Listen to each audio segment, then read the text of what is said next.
اسرائیل نے بربریت کی تمام حدیں پار کر دی۔ اسرائیلی طیاروں کی غزہ کے الاہلی اسپتال پر شدید بمباری، 500 سے زائد فلسطینی شہید، 600 سے زائد افراد زخمی ہوئے۔ متعدد کی حالت تشویشناک۔ فلسطین میں 3 روزہ سوگ کا اعلان، پرچم سرنگو رہے گا۔ خاموشی اب قابل قبول نہیں۔ غزہ میں جو کچھ ہو رہا ہے وہ نسل کشی ہے۔ عالمی برادری فلسطینیوں کا قتل عام رکوائے۔ فلسطینی صدر محمود عباس کا بیان۔ سعودی عرب، ترکیہ، ایران، قطر اور مصر کی غزہ کے اسپتال پر اسرائیلی بمباری کی شدید مذمت۔ رجب طیب اردوان کا غزہ میں جاری وحشیانہ مظالم فوری روکے جانے کا مطالبہ۔ ایران نے غزہ کے اسپتال پر اسرائیلی حملہ وحشیانہ جنگی جرم قرار دے دیا۔ حملہ انسانی حقوق اور عالمی قوانین کی خلاف ورزی ہے، سعودی عرب کا بیان۔ غزہ میں اسپتال پر اسرائیلی بمباری کے بعد اردن نے عمان میں 4 ملکی سربراہ اجلاس منسوخ کر دیا۔ امریکی صدر جو بائیڈن کو بھی اردن کا دورہ منسوخ کرنا پڑ گیا۔ اجلاس میں امریکی صدر کے ساتھ مصر اور فلسطینی رہنماؤں نے شرکت کرنی تھی۔ کینیڈا نے غزہ میں اسپتال پر حملہ خوفناک اور ناقابل قبول قرار دے دیا۔ غزہ سے آنے والی خبریں بہت تباہ کن ہیں۔ اسپتال پر حملہ ناجائز اور غیر قانونی ہے۔ کینیڈا کے وزیر اعظم جسٹن ٹروڈو کا مذمتی بیان۔ اقوام متحدہ کی غزہ کے اسپتال پر اسرائیلی حملے کی شدید مذمت۔ سینکڑوں فلسطینیوں کی حالت نے خوفزدہ کر دیا۔ متاثرہ خاندانوں سے بھرپور یکجہتی کرتا ہوں۔ اسپتالوں اور طبی عملے کو عالمی انسانی قوانین کے تحت مکمل تحفظ حاصل ہے، سیکریٹری جنرل انٹونیو گوتریس کا بیان۔ غزہ میں انسانی بحران سنگین، اشیاء خورنوش اور ادویات کی شدید قلت۔ دکانوں پر کھانے پینے کی اشیاء کا اسٹاک صرف چند روز کا رہ گیا۔ صہیونی فورسز نے پانی، خوراک اور ادویات کی ترسیل روک دی۔ مصر سے ملحق غزہ کی سرحد پر امدادی قافلے اسرائیلی اجازت کے منتظر۔ لاکھوں فلسطینیوں کی زندگیاں داؤ پر لگ گئیں۔ اسرائیلی بربریت کے خلاف عرب ممالک میں عوام سڑکوں پر نکل آئے۔ اسرائیل اور مغربی ممالک کے سفارت اور قونصل خانوں پر احتجاج کیا۔ استنبول میں مظاہرین نے اسرائیلی سفارت خانے پر آتش بازی اور گولے پھینکے۔ اردن میں مظاہرین نے اسرائیلی قونصل خانے پر دھاوا بول دیا۔ ایران میں برطانوی اور فرانسیسی سفارت خانوں کے سامنے احتجاج۔ بیجنگ میں تیسرا بیلٹ اینڈ روڈ فورم کا افتتاحی اجلاس۔ نگراں وزیر اعظم انوار الحق کاکڑ پاکستان کی نمائندگی کر رہے ہیں۔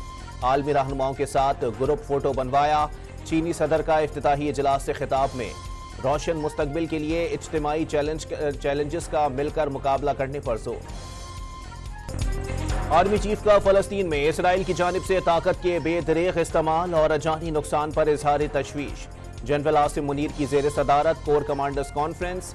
مسئلہ فلسطین کے پائیدار حل اور اسرائیل کے غیر قانونی قبضے کے خاتمے کے لیے فلسطینی بھائیوں کے اصولی موقف کی حمایت جاری رکھنے کے عزم کا اعادہ۔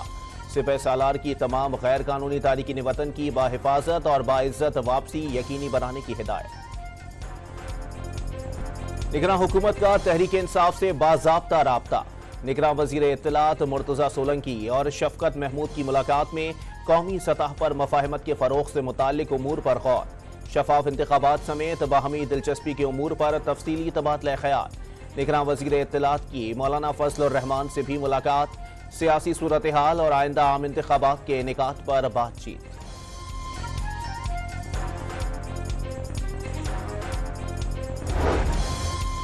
چیف الیکشن کمشنر سکندر سلطان راجہ کی زیر صدارت اجلاس۔ سیکریٹری الیکشن کمیشن کی عام انتخابات کی تیاریوں پر بریفنگ۔ سندھ کی پولنگ اسکیم کی تفصیلات سے آگاہ کیا۔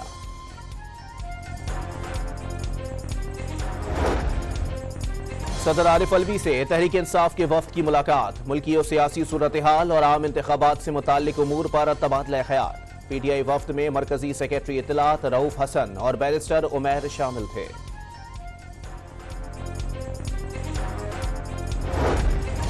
نواز شریف کی دبئی سے پاکستان روانگی کے لیے خصوصی طیارہ بک کرا لیا گیا۔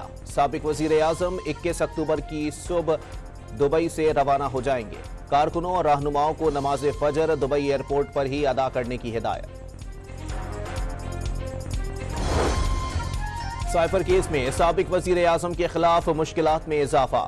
سابق سفیر اسد مجید بھی چیئرمین پی ٹی آئی کے خلاف گواہ بن گئے۔ چیئرمین پی ٹی آئی پر پاکستان کے کمیونیکیشن سسٹم کو نقصان پہنچانے کا الزام۔ پہلے گواہ اعظم خان کا تحریری بیان بھی سامنے آ گیا۔ سابق وزیر اعظم نے سائفر معاملے پر اداروں کے خلاف مؤثر بیانیہ بنانے کو کہا۔ سابق پرنسپل سیکرٹری کا دعویٰ۔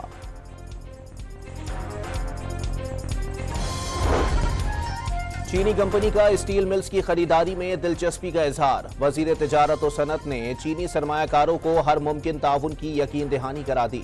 لال مرچ اور گوشت سمیت دیگر مصنوعات درآمد کرنے کا معاہدہ بھی طے پا گیا۔ تاریخ میں پہلی بار پنجاب کابینہ کا فیصل آباد میں اجلاس۔ نگراں وزیر اعلیٰ محسن نقوی اجلاس کے بعد لاری اڈہ پہنچ گئے۔ زائد کرائے وصول کرنے پر ٹرانسپورٹرز کے خلاف کارروائی کا انتباہ۔ نگراں وزیر اعلیٰ نے رات گئے کینال روڈ کا بھی دورہ کیا۔ سانحہ کارساز کے شہداء کی 16ویں برسی آج منائی جائے گی۔ 2007 میں آج ہی کے روز بے نظیر بھٹو کی وطن واپسی پر کارساز کے مقام پر 2 بم دھماکوں سے 150 افراد لقمہ اجل بن گئے تھے۔ پیپلز پارٹی کی جانب سے سانحہ کارساز کے شہداء کی یاد میں لاہور پریس کلب کے سامنے شمعیں روشن کی گئیں۔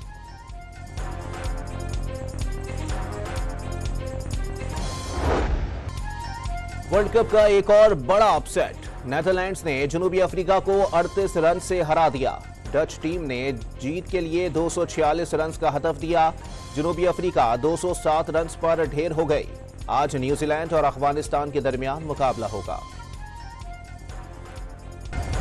گوادر میں آف روڈ ریلی میں شرکت کے لیے ایرانی ڈرائیورز اور بائیکرز گوادر پہنچ گئے۔ آرگنائزر طلحہ اقبال رئیس نے غیر ملکی مہمانوں کا استقبال کیا۔ آف روڈ ریلی آج ہوگی۔